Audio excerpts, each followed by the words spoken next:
Is this thing on?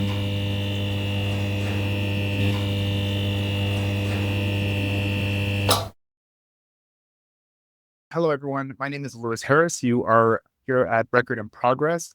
It's the podcast that I created because I was relatively surprised at the reactions of the 2024 presidential election. And so I created this podcast because I felt like I could do more to affect the election in the way I wanted to see it go. And in all honesty, there's a point to bringing different people's perspectives in the grander conversation because a lot of times people are just hearing from pundits or celebrities, and we don't hear enough from the people who are living day to day, working jobs, living in communities, doing their thing. And so that's why I want to elevate those voices. So thank you for joining us. And I'm lucky to have my guest here, which is a friend that I've had for many, many years. I went to school with, and really we both have watched each other grow. And so I will turn it over to you to introduce yourself. Hello, I'm Julio. I'm a longtime friend of Mr. Louis. I'm very, very honored to be on his podcast. I actually would love to inform the audience, whoever's listening, that I'm actually involved in a very cool nonprofit called Village Community Services. I'm an employment specialist. So what that means is we help those with developmental disabilities attain employment. It's really cool. That's great. So, I mean, and that's actually one of the questions is, so what do you do? And so you work for this nonprofit that provides employment services for, you said disabled folks or Yeah, developmentally disabled. Yeah. the DDA, which is great. That's great, Julio. I'd actually love to make sure you're aware of some programs that the agency I work for has for the developmentally disabled community. But regardless, I'm glad you're here because you have a good perspective just from not only your work, but just your life experience. And so I also wonder if you'd be willing to tell people about your music and your creative endeavors as well. Well, yeah, that's great. Yeah, I currently sing for a band called Heat of RXN or Heat of RXN. I do most of the singing and guitar, and it's just me and one of my other friends who I met in college. But yeah, Awesome. Okay, well, good, good. So, and what state and city do you live in, Julio? we reside in Everett. In Washington State, which is great. So the next question I have for you, Julio, is what is the credential that you use most often to sell yourself on job applications? I think my cultural background has a great effect. The fact that I speak two languages, I speak Spanish. I do mention that I do have my bachelor's degree, but I've noticed that experience and my diversity, my diverse background has really helped me. Again, experience seems to be the best selling thing in America currently with when it comes to job employment. Even for my clients, I see that the most interviews that my clients get are usually people who have experience in the field that they're looking for a job in. So That that's interesting. I feel like you have like I want you to expand on that because sure. there's something there that people don't usually know. Yeah. So in my field, so social work, I've worked for several nonprofits. I was a DSP, so a direct care professional, or as many people would say, caregivers. And that's what I did for like 6 years. And then I made my way over to job coaching. And a lot of that, if you have experience caregiving, it kind of lets employers know that you have empathetic tendencies, in my opinion. And that really sells the point too, that you're interested in actually helping people. Sure. But I think in the job market, experience has been, or at least in Washington, I don't know about anything in the rest of the country, but uh, we have become a bit more progressive in job requirement, right? So it Right. used to be, oh, you have to have a degree and some experience. Now I see a lot of jobs where it says experience will cost year for year.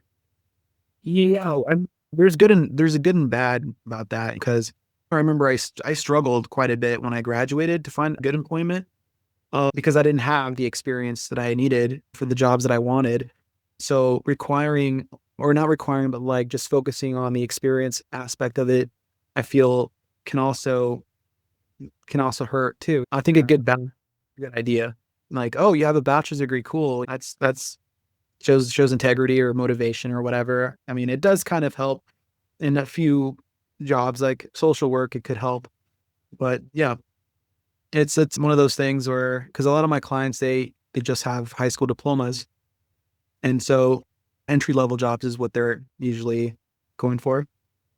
Okay. And I think that was part of what I wanted to get to is it sounds like you have experience, job specialist, job coach, or for these folks that you actually see the interview process, the application process and all of it, right?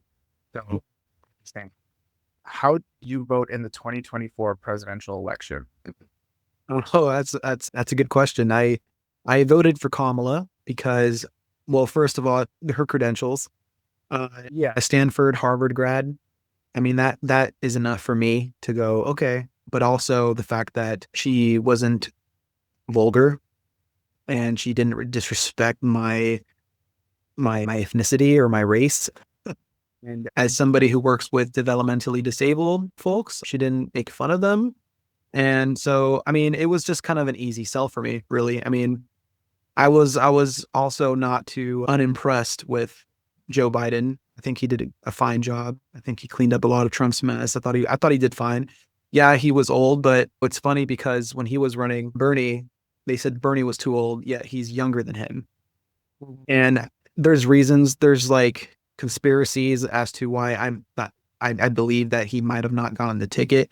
I think that really ultimately is what hurt us. The DNC did and Oh, not and you're voting. talking about back in 2016. Yeah, I think it's all rooted in the fact that these are one of the reasons, in my opinion, why Kamala didn't win because of that and other reasons. But yeah, I voted for Kamala and it was an honor to vote for a woman. It was great. I thought it was time. I'm glad you said that too, because that was a motivating factor. And I know people will criticize that and be like, oh, you voted because she's a woman. No, I look at the world comprehensively. So not only voted for her because she's a woman, but because of her background, as you said, and some of her policies and how she speaks about things, right? So it multifaceted candidate. You're saying you didn't vote for Trump. So the No, next question I have for you, Ben, is what are three feelings you have about the results of the 2024 presidential election?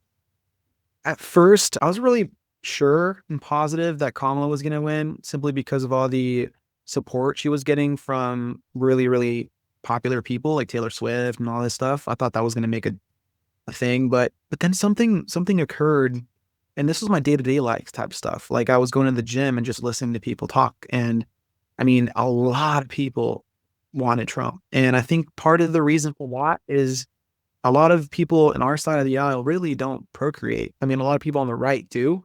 So they're having kids and they're now 18 years old and voting. There's a lot of angst. There's a lot of like machismo that goes into voting for Trump.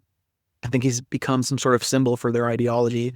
But I was shocked. I was also not surprised because the electoral college is kind of antiquated. And I think it just needs a little bit of an update. What I mean? But I was shocked. I was shocked. I think that's my primary feeling, shocked. And then like, I don't know. I want to say I knew it was going to happen. I kind of called it like while it was happening the day of, I did call it. I'm like, I think Trump's going to win. And then everybody was like telling me no. And then my friend was like, oh, why did you make that happen, Julio? I'm like, it's not my fault. Yeah. I was shocked, but I was also not surprised at the same time. I know that sounds weird, but I emotional. I wasn't pissed or anything like some people were or, like crying. I do think that we're gonna be okay. I'm not like, oh, the world's gonna end type of person, but Did you have three feelings? we all basically felt the same thing. It was shock, fear, and uncertainty.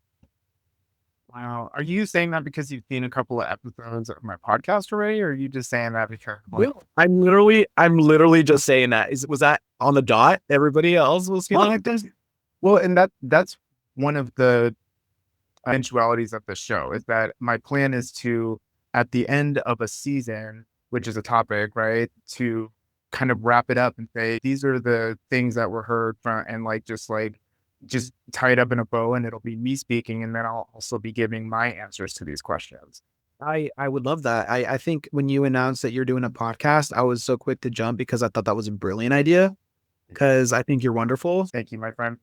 Yeah, you're also a friend. So with that being said, From that personal level, I am a fan of your involvement in all this stuff. So I one day hope to see your name on the ticket one day. I know that there, right?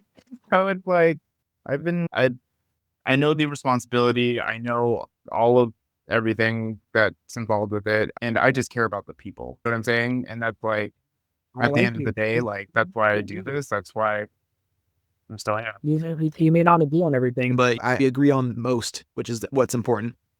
Yes. Right. So okay. So the next question I have is, what do you fear most about the next Trump presidency? Oh man, it's so much. I think first I fear because I know we should be thinking about America, but I'm not the type. I'm not a nationalist. I'm not like America first. I'm afraid actually when I think about it because I have a lot of friends from Ukraine. I'm actually really afraid of Ukraine and the involvement and what's going to happen to them. I'm afraid for them because they're lovely people and what's happening to them is really, really messed up. But you'll find this interesting that I'm not, I'm pro Ukraine.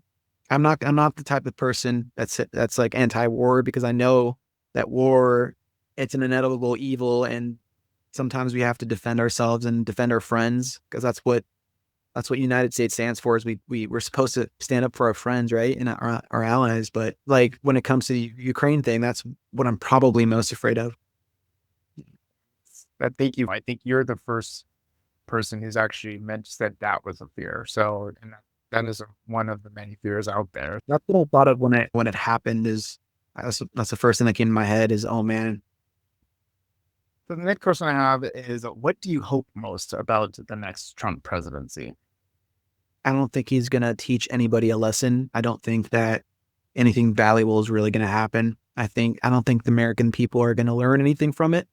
They're so blinded by false propaganda. They're so obsessed with the idea that media is lying to them that they have this blanket over their eyes now, and it's really tough to get through to them now. I don't know.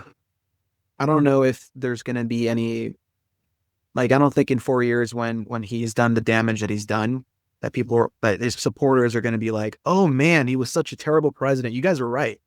They're not that kind of people, and America is not like that. They're not. Most of America are. They're very, as we say in Spanish, shoot this, which is kind of like another form of saying they're hard headed and nosy at the same. But I hope we can all come together again. But I've seen a lot of people on our side. And like what I did when he became president, I called my Trump supporting friend and I congratulated him. I'm like, hey, congratulations on your win.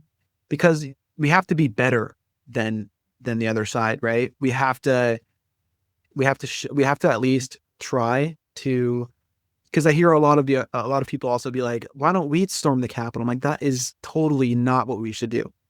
We should not. That's not the party of peace or integrity and stuff. So we can't really. But what really bothers me is that there's nobody on the right saying, "Hey, nobody's storming the Capitol, right? Nobody's complaining. Everybody's going, okay, he won." Right. Most of us are kind of like, "Yeah, he won, whatever." But there Right. are some people denying that he won. There's still those people that are going like, "Oh, he's probably cheated or whatever." But it was a fair re-election. America voted for Trump. I'd argue it was a fair and free election the last time too, but you get me. Right.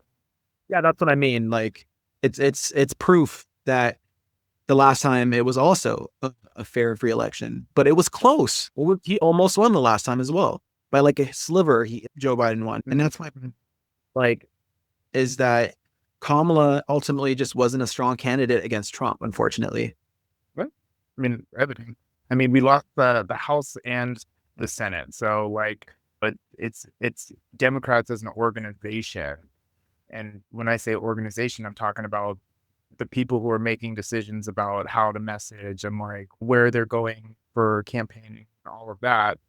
People taking care of Biden, like we should have some contingency plan a long time ago about health. But in my opinion, I mean, like if the Democratic Party really was threatened by Trump, like that should have been they should have been executing that as soon as he started. The next question is, what do you believe about the people who voted opposite of you? I think there's different categories, different sorts of people. We can't, it's really hard to group people together. Well, it's easy to generalize, but really we're complex. Humans are complex, and not every Trump supporter is a racist or a bigot or a xenophobic person. I think there's, like I said, a lot of machismo. I don't think they're, I don't think that they're all racist per se. I think that unfortunately, though, his, a lot of his people that I've encountered have been a little bit on the bigoted side, more so, but not all of them are. Like my best friend, he's not a racist, not inherently. He's a very, very smart person. He's about, and he's got moral value. He's got values. He's really great with other people. So I know a lot of Trump supporters who are just the kindest people. So it's like shocking to me when I hear. But one thing that I see in common is that they're usually religious, and that makes a lot of sense because, I mean, I don't want to get too deep into that, but yeah, they have those traditional values that religious people have. Like we all kind of know what that means, but most of the people, like, I mean, I was at the gym, but I really want to tell you the story. I was at the gym and I heard this guy just being a jerk, and he had like a soul patch type of mustache. He had an AK-47 shirt on, like a gun shooting type of conservative. I've talked to him. He's pleasant enough fellow, but he basically was like calling everybody who voted for Kamala the R word, which I really do not like to hear. Artwork. Are you talking the slur word for developmental disability? Right. The slur that they, yeah. And that was one instance. And then and another instance, like on the same day, I met another guy, really great father, really great child with good morals, goes to college, great dad. I mean, he's a great dad and a great guy, really nice Trump supporter as well. But Trump supporter is kind of like almost like this. Like I remember talking to my friend about this. He kind of like he resented that. He doesn't like titles. Like when I call him a Christian, even like he's like, I'm not a Christian, dude. I just believe in Jesus and this. I'm like, that's you're a Christian, but and he goes, well, I just voted for Trump because he was the lesser of two evils. You are a Trump supporter if you vote for that. You're supporting him, right? Mm-hmm. Regardless of you want to shy away from that. I mean, like it's crazy to me that I think it's the binary choice that really hurts America is the two-party system. I think because if you look at Sweden or like Switzerland, they have like hundreds of parties. I think the binary choice is what scared a lot of people, and then they were like, okay, I'll just vote for this guy then.